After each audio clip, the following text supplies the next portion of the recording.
I've always struggled with finding time to manage my finances. At the end of a busy week, the last thing I want to do is spend time budgeting all of my expenses or tracking down customer service teams to cancel old subscriptions I no longer use. But now I use Rocket Money, and it does all that for me. Rocket Money is a personal finance app that finds and cancels your unwanted subscriptions, monitors your spending, and helps lower your bills so you can grow your savings. Stop wasting money on the things you don't use. Cancel your unwanted subscriptions by going to rocketmoney.com/Washington Post. That's rocketmoney.com/Washington Post.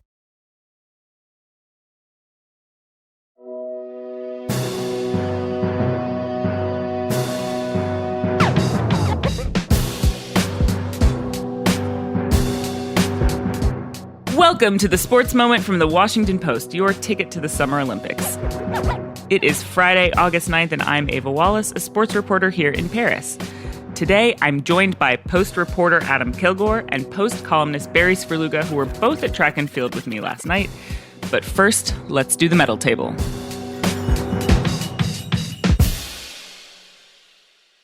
Good morning, Adam and Barry. Thank you for being here with me after a late night at the track last night. Thanks for having us. What's up, Ava? Okay, so here is the gold medal count as of 8 a.m. this morning in Paris.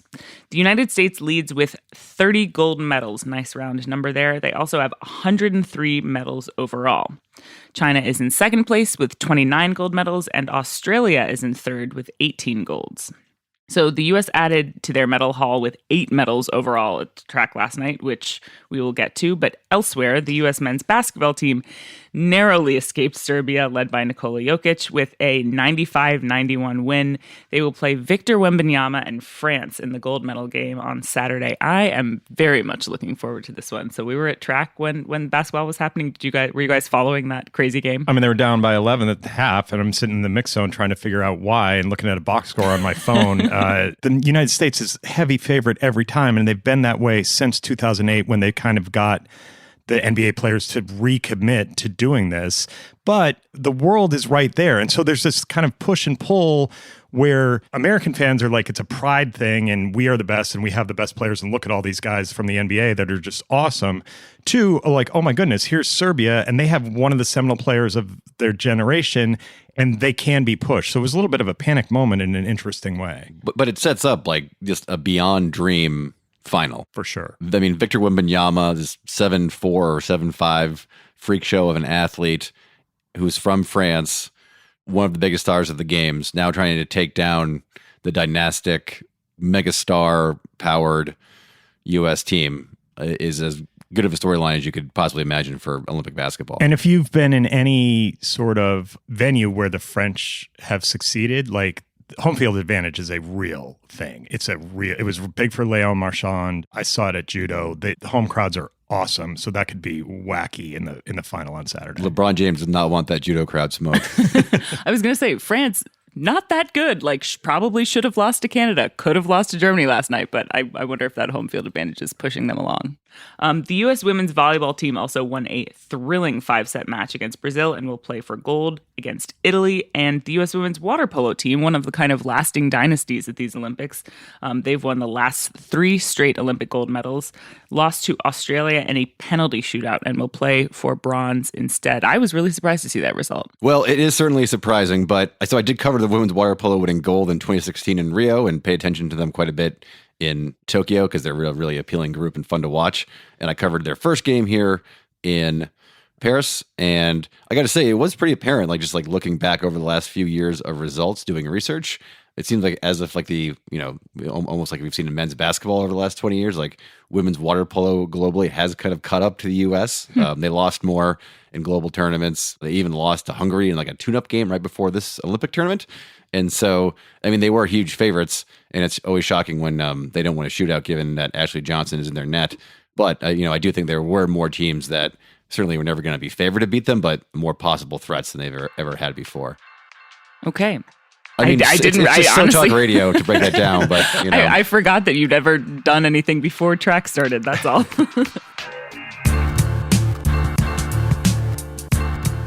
After the break, we are going to break down a big night at track and field.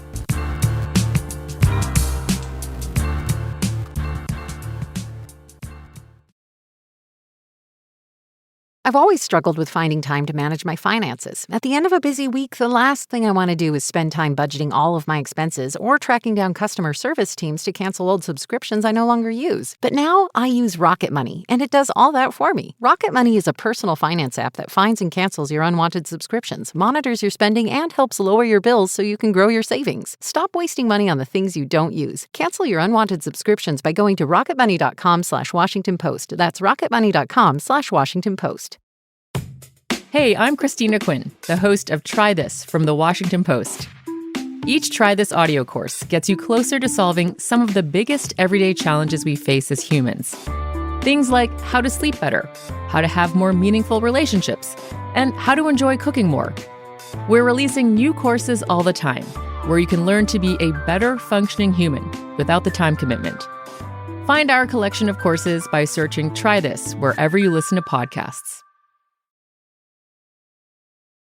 Yesterday was such a marquee night at the track that we had, I think, 7 or 8 reporters there. Stade de France was hopping. There were a ton of big events that people had been waiting for, but things were supposed to kick off with what should have been a legacy-defining moment for Noah Lyles in the 200 meters. He was highly favored to win that race. He had already won gold in the 100, but what happened instead, Adam? Noah Lyles finished third and then revealed that he had been diagnosed on Tuesday morning with COVID. The night felt a little off from the beginning. He was wearing a mask in the warm-up area, which is not unheard of for Noah, who had asthma as a child and does take a little, more precautions than the average athlete against sickness because of that. But, he hadn't run a great time and didn't speak with the press after the semifinal on Wednesday, which for Noah is certainly out of what you would expect. It was a very strange night. It was, I think, a briefly alarming night. It was weird for me because it was in one moment, very apparent that something was wrong and that Noah Lyles was, even though he won third, he was trailing more than anyone expected. But there's so much going on at track and field. There were 2 other finals being run at the same time. There's a million different things happening where you're looking. I don't think that many people even noticed something was off with Noah Lyles. Well, I will say this, as he hit the turn in the 200, and there's only one turn, Kilgore and I were sitting next to each other and we were like, it's over. Because he had said after the 100, I'm going to hit the turn and the rest of them all are going to be depressed. And you just figure because his strength is the second half of that race and he's so much better there that the gold was predetermined. And almost exactly as Adam and I said that to each other, this race is over, it was apparent that something was wrong. And it was as if for Noah Lyles, who finished the race in 19.7 seconds, so incredibly fast, it was like for a few strides there, he was running in mud relatively for him. It was not him at all. And so then you have all these other marquee events at the same time the women's long jump final is going on, the javelin's going on. You're waiting for Sydney McLaughlin-Levrone, the unparalleled 400-meter hurdler, to cap off the night. But the second that Lyles finished with bronze and then very quickly NBC gets the first report, hey, his mom said he has COVID, there's a tenor that I don't think hung over the stadium, but it hung over the other stories for a little bit. Yeah, and I think, too, it's worth noting, it was briefly kind of alarming and scary. You had Noah Lyles laying on the track. He really laid down. His chest heaving, breathing very heavily, unzipped his tracksuit. He was tended to by medical personnel and put into a wheelchair to be taken off of the track. I didn't see this myself, but other reporters said that Keisha Kane Bishop, Noah Lyles' mother, had just sprinted past in the hallway. You've had USA track and field officials talking on phones. I overheard them saying, okay, he's up and breathing. He's okay. Looking back, knowing that he had, exerted himself. I don't think he was ever at grave risk, but certainly he exerted his body in a way that put him in a semi-precarious position. And, by the end of the night, he had met with reporters. He talked for about 4 or 5 minutes and was pretty much his usual jovial, personable self. He explained pretty clearly, okay, I felt chills and had a headache at overnight into Tuesday morning. It felt like other times I had COVID. I tested. It was positive. I quarantined in a hotel for the rest of Tuesday. We never thought about not competing. Once I made the semifinal Wednesday, I took that as a sign that I could compete in the final, and on, and told the story calmly. What was pretty striking is that the other competitors that we were able to talk to did not care at all. I mean, they did not feel at risk. If they did feel a risk, they didn't feel the risk was significant whatsoever. Literally, Kenny Bednarek, the silver medalist, said, "I don't care." And, Lyles was giving them hugs. They said they didn't care at all about that. And, I guess one track aside quickly, Let's Tebogo of Botswana, who won the first ever gold medal for Botswana, ran in 19.46 seconds. He could have beat Noah Lyles on Noah Lyles' maybe not best day, but A- day. So we do need to give him credit. It wasn't just that Lyles lost because he had COVID. It was that Tebogo is kind of a force now in this race, which is secondary to the storyline of the night, but significant. And Noah Lyles shouted him out on social media afterwards. Very gracious. Yeah. Absolutely. He's never been a bad loser at all. He's always been an incredibly braggadocious, in-your-face trash talker. Even yesterday morning, he tweeted a line in Japanese from an anime story that translated to "You are already dead." And he had COVID. Like that takes some stones. But he's always been an incredibly gracious in defeat, and he was last night as well. Barry, how does this change the tenor of the track meet? Something that I had all queued up to ask was, is Noah Lyles going to compete again? That was still a possibility. He still could have been eligible, because the way the Paris Games have decided to deal with positive COVID cases is basically they're letting athletes and delegations work it out amongst themselves. But he made an announcement last night. Yeah, so he announced that he believes his games are over. And if you go back to how we were framing it before the night started, fully expected him to win his second gold in the 200. And then the question was, he's going to run the 4x1 relay. Are they going to put him on the 4x4, which is not a familiar distance or as familiar a distance for him? And could he possibly win 4 golds and be instantly catapulted into the stratosphere of American track legends? I mean, so take that, run it through the COVID laundry, and have him ending his Olympics. And it's a very unexpected games for him. One, that he won the 100, because that was almost a bonus gold in a race for the ages that he won by 0.005 of a second.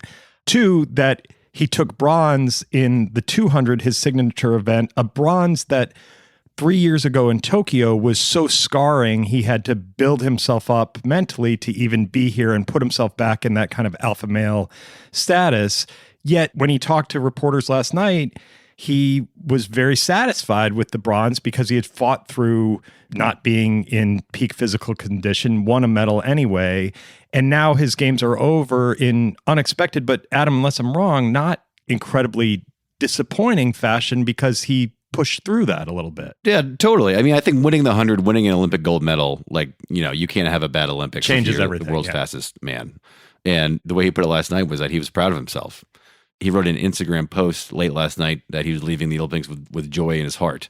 And I think that's warranted given what he's done. I mean, he's not going to be able to go for the 3 golds, but that was totally out of his control. Joy, I think, is the right word, because even as we were all sitting there kind of writing about this madness that was going on last night, it was pretty joyful in Stade de France. Like, the crowd was still into it. Americans in particular were still winning. They have dominated this track meet. What else happened at track and field last night, Barry? We saw one world record broken, another new Olympic gold medalist. Yeah. What were you following? Well, I wrote about Sydney McLaughlin-Levrone, and so I'll start with that. She has no peer in the 400 hurdles. And to watch her run is like some sort of combination between like precision mathematician and artist, because she is just so... It's as if the hurdles are not there. She was so far ahead of everyone else. It was a wild thing to watch. And that's a certain kind of competitive mindset that is different than when you're being pushed stride for stride, that you almost have to chase invisible barriers because your competition is not pushing it. And she has figured out how to do that mentally and physically. She's clearly in pursuit of perfection. Last night, she lowered her own world record from 50.65 seconds to 50.37. She afterwards was like, yeah, there's a lot of stuff we could clean up there. She had some number in mind that she did not hit and did not share. But I would frame it this way, and this is, I think, the most incredible part. That 50.37 seconds, if you put that in the women's 400 field, take away the hurdles, and now you're just running on the flat track for 400 meters, her time would have been the last time out of the Olympic final in that race. So she's so in rhythm and so beautiful in her stride that the hurdles almost don't slow her down. I really liked watching Tara Davis-Woodall win the long jump last night also because she won it before she had a final jump to make. She realized before she took her final jump and it just like washed over her face and she teared up and was just like put her hands over her heart and then did one final jump. It was really fun to watch despite everything that was going on. But the Americans have been crushing this track meet. Yeah, I mean, you just wish that Tara Davis-Woodall would come out of her shell a little bit. Show a little personality. Yeah, I mean, she just unfathomable charisma. And the night ended with Grant Holloway doing what Grant Holloway does, which is just devour hurdles, get a giant lead, and just crush dreams in the 110-meter hurdles. And as the night was ending, not long ago, if we found out that an athlete who had just had competed with COVID, people at the stadium, they have phones, they know what's going on. There would have been like a pall, I feel like, or at least something, eerie in the air. And there was none of that. It was as raucous as a normal night. It just continued to go on. And, the other events were, not quite equal billing to the world's fastest man being taken out of the track with COVID, but they were still a big deal and people still were as into them as they would have been had Noah Lyles run a race and not had COVID. It was, almost very telling. I mean, I think I came to the Paris Olympics thinking this will mark the sort of very end of COVID. I think last night did that in a way I would never have expected. It is truly something that is not going away, but that we live with less as a catastrophic threat, not to at all downplay folks who have long COVID or are deeply, profoundly affected by COVID, but it's something that we live through. I mean, a man just ran the Olympic final of the 200 meters with COVID and won the bronze medal. It's something that is very much still in our lives, but something that we can live with comfortably for the most part. This Games has seemed so lavishly, quote unquote, post-COVID in celebrations of joy. Family members, people packed into mix zones, everyone staying in the village, freedom of movement, like a true celebration of whatever a return to normalcy Paris 2024 decided would look like. From very early in the games, everything here was, for me, cast against the last two games, which were Tokyo in the summer of 2021 that were delayed by a year, that were kind of coming out of the pandemic, but we still had all these restrictions. Beijing in 2022, almost worse. We're in bubbles. We can't mix or interact with anything. And it didn't allow the Olympic spirit to be anything approaching its maximum. So I feel like here, almost because of the contrast with the previous two, it's exceeded that. Whatever, it's like this one goes to 11, right? And that's because of Paris as a city and a stage and a backdrop. But it's also because of where we had been. And I do think Adam's right. Maybe this Lyles test and winning a bronze with COVID and the fact that his competitors and people in the stadium seem to kind of shrug it off is taking that reminder of where we were and telling us of where we're going. And in fact, probably we don't know where we're going. What's the next variant? What's the winter going to bring? Does the vaccine catch up? All of that is still in play. But I do think that these games have delivered on a very fundamental human level. I think we could leave it there, but thank you so much for getting up early and being with me today. Thank you, Adam. Thank you, Ava. And thank you, Barry. Appreciate you having me, Ava. Adam Kilgore is a sports reporter for The Post, and Barry Svrluga is a columnist for The Post.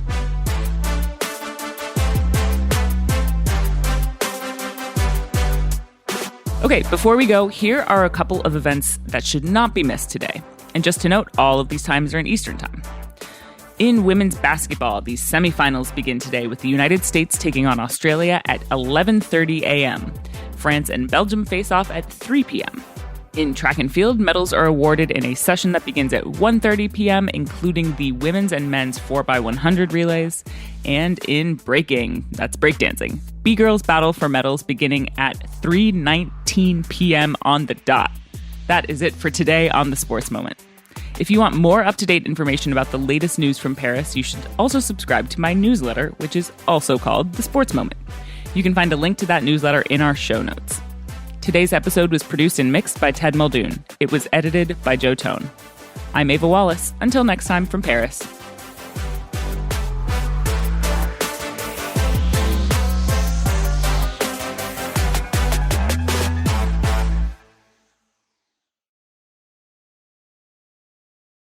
At Ashley, you'll find colorful furniture that brings your home to life.